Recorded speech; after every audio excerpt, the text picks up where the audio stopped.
Picture this. You're hitting the second period and you are gasping for air. Meanwhile, your opponent, he's bouncing around like you haven't even started the match. You're constantly running out of air during your matches, and it's not just about working out harder, it's about working smarter. Today, I'm going to give you the exact methods that top and elite wrestlers use to build insane stamina, and how you can apply it starting this week. I've trained with grapplers and wrestlers at multiple different levels, taking me back all the way to my youth days, all the way through college, and sparring with folks that are top contenders while in BJJ training sessions. I'm going to walk you through what some of those methods are, how this actually works, and we're going to provide some examples of how you might be able to apply this to your workout routine. So first, we have to get started with how do our energy production systems even work?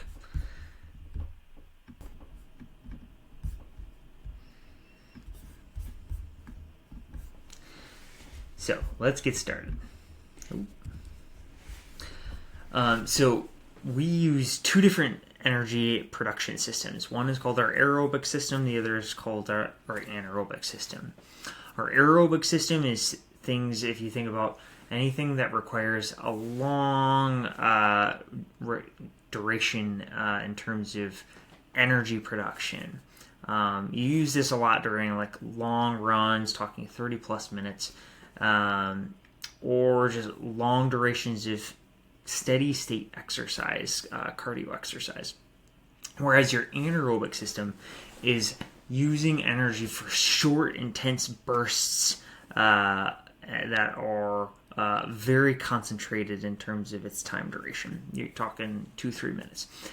During a match, you're using both of those systems because your match could be 5, 6, 7 minutes long with very short periods in between. But you're also using a lot of that energy in each of those specific periods.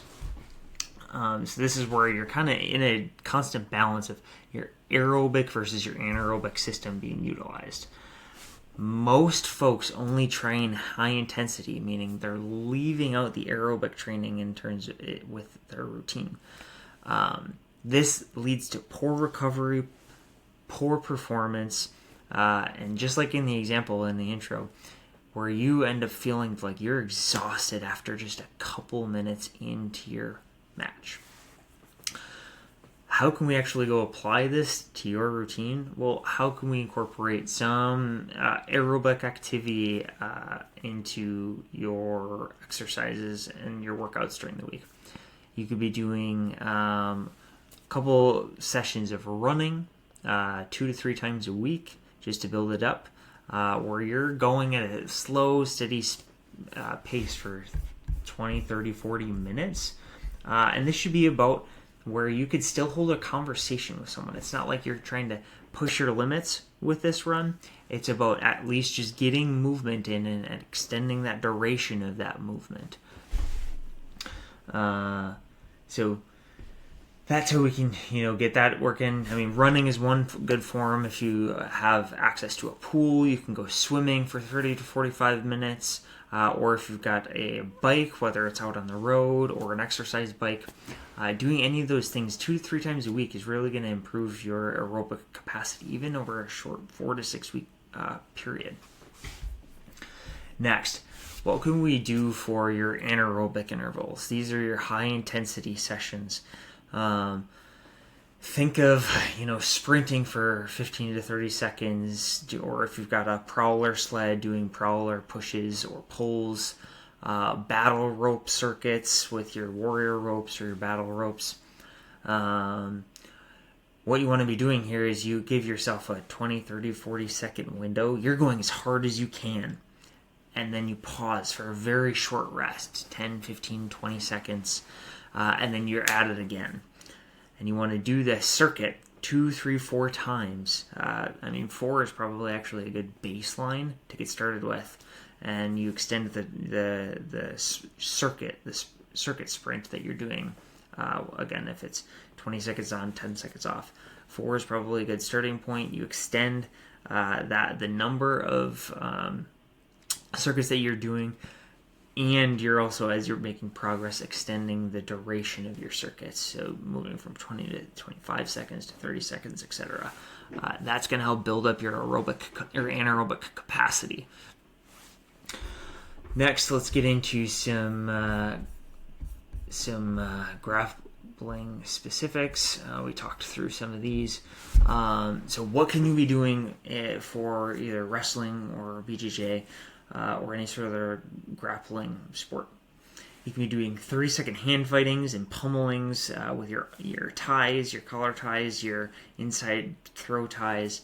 You can do 30 seconds of penetration shots where you're just shot after shot after shot after shot. You can be doing 30 seconds of top pressure where one guy is riding the other guy and you're trying to maintain good position.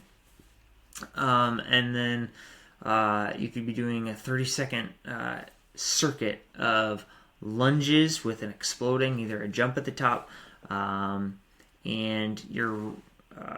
you're just going back and forth with some sort of plyometric exercise.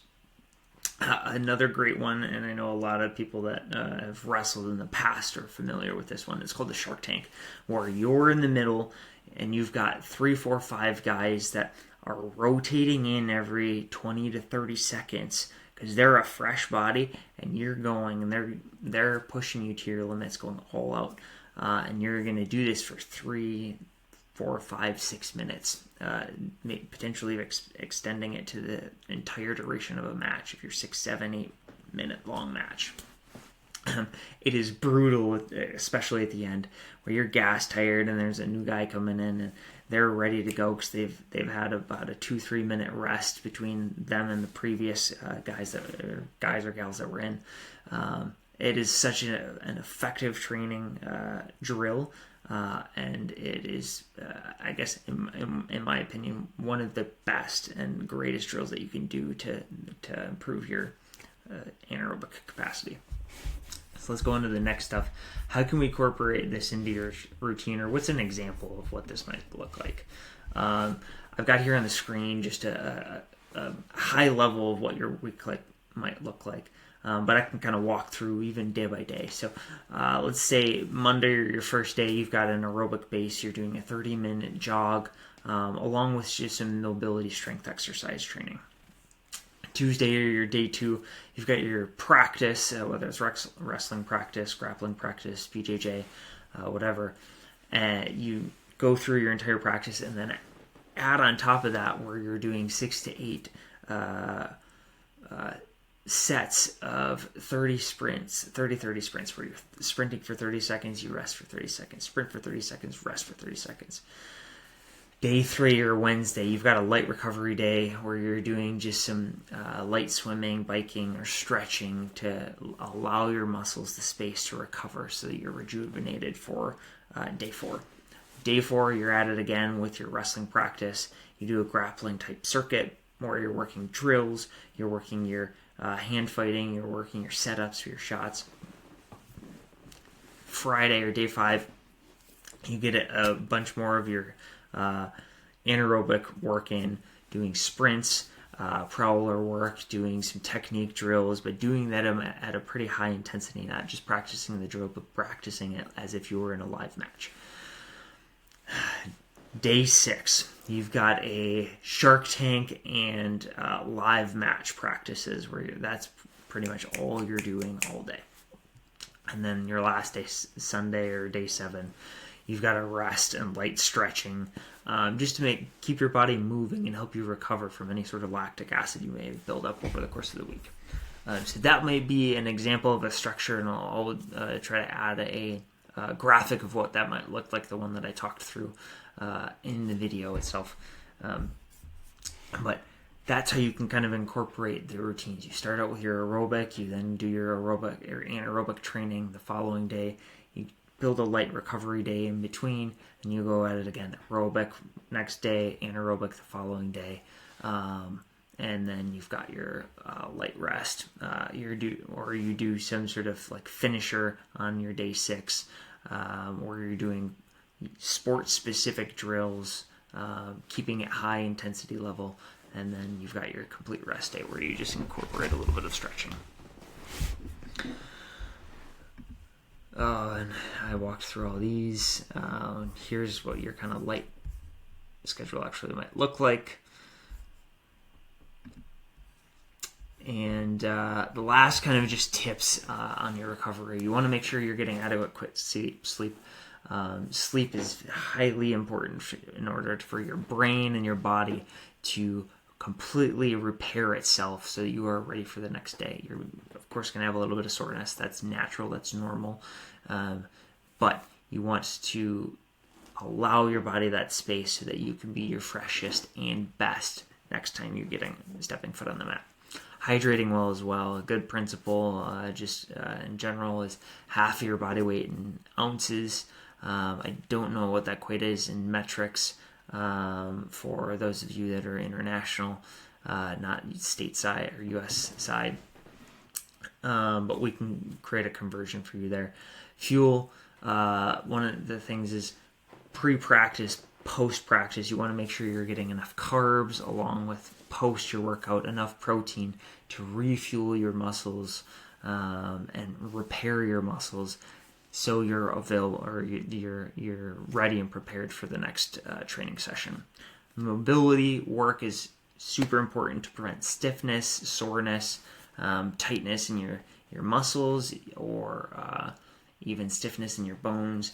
So you want to make sure you're incorporating that before and after your training routines. And lastly, just do some rest. Rest, again, is best. You're gonna want to make yourself feel refreshed for your upcoming training session.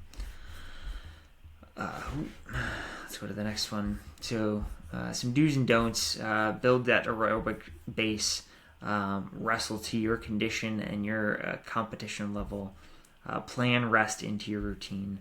Avoid going all out every day, because all that's going to do is you're going to wear your body down. You're going to eventually get to a burnout phase, and then your body is going to force you to take some rest. So you might as well build rest and recovery into your routine instead of building yourself into a point of exhaustion, and then your body actually forces you because you're unable to actually continue, and you may end up taking 2 weeks off just because your body is saying, hey, I can't go anymore. And then you want to make sure your nutrition, your sleep is dialed in as it can be. I know everyone's got different life situations, but you just have to do what you can to ensure that those are as optimized for you and your schedule and your lifestyle as can be. Lastly, we'll just finish it out. The reason we walk through this is you want to train smart, you want to train tough, train optimally, and not just going hard every day. That was one of the things that I made a mistake growing up, is I always wanted to just train hard. And you came to a certain point, you're a little, if you are younger, you're a little more resilient to do so. But as you age, your body does require additional recovery period time, and that's okay. It's actually really good for your body. Comment your one conditioning challenge that you have in the comments below, and I will read the comments and add tips where I see fit, or as best I can that can maybe be specific to your case. And lastly, like and subscribe to the channel for more wrestling training tips, martial arts training tips, mobility training tips, as again, this is meant to be this video is specific to wrestling, but I do talk about a lot of just general health and mobility and strength training practices that apply to a lot of different martial arts disciplines. So thanks for sticking with me to the end of the video, and we will see you next time.